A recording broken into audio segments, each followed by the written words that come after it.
91వ కీర్తన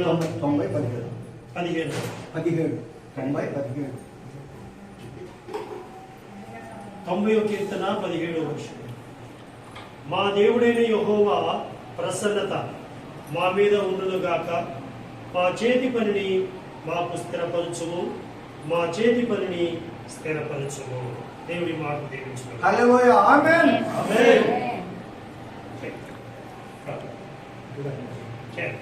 ప్రార్థన.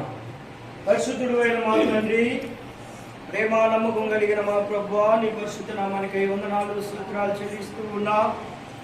దయగల తండ్రి, ఉదయ కాలం నీ బిడ్డలు మేము ప్రార్థించి నిరీక్షించి ఎదురు చూసిన రీతిగానే నా ప్రభువా, ఇదిగో నా తండ్రి, ఇప్పుడు జరిగించిన పరిచర్య అంతట్లో నీ కాపుదల, నీ భద్రత ఉంచి క్రమంగాను మర్యాదగాను మేము జరిపించుకోవడానికి నీ ఆత్మ నడిపింపును మాకు దయచేసినందుకు అయ్యా, ఇదిగో నా తండ్రి, మొదటిగా నీ దాసునైన నన్ను